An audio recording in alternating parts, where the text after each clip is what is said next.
Washington, Democrats have continued their arguments for Trump's removal from office at his Senate impeachment trial, saying his conduct would put disgraced predecessor Richard Nixon to shame.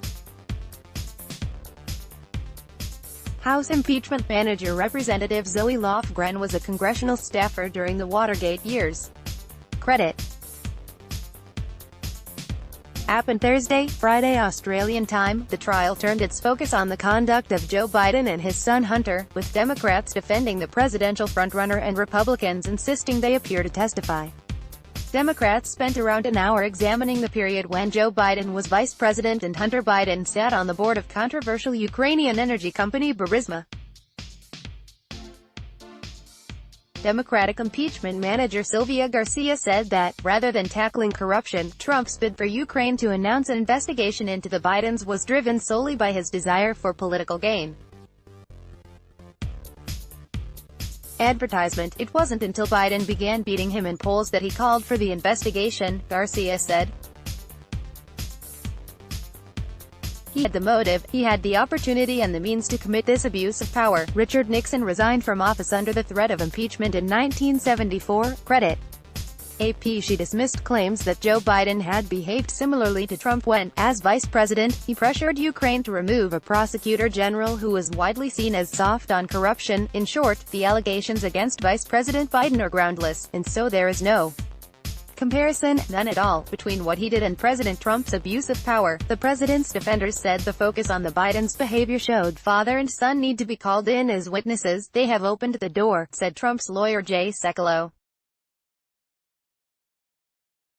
It's now relevant. Jerry Nadler, the chair of the House Judiciary Committee, said Donald Trump's behavior had put Richard Nixon to shame.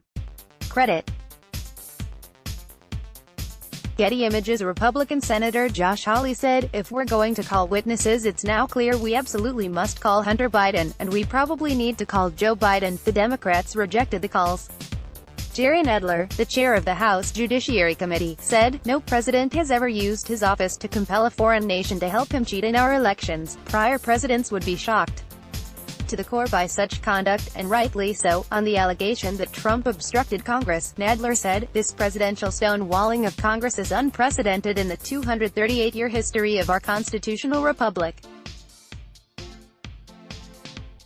It puts even President Nixon to shame." Nadler said Trump poses a continuing threat to our nation, to the integrity of our elections, to our democratic order. He must not remain in power one moment longer. He said, "This conduct is not America first, it is Donald Trump first." The Democrats have one more day to make their case for the president's removal. Trump's legal team will begin their defense on Saturday, Sunday Australian time, and have a total of 24 hours to make their arguments to the Senate. It would require a two-thirds Senate supermajority to remove Trump from office, meaning around 20 Republicans would have to vote to convict him. No one expects that to happen, though Democrats still hope they can secure the 4 Republican votes required to force former National Security Advisor John Bolton to testify. Matthew Knott is North America correspondent for the Sydney Morning Herald and The Age.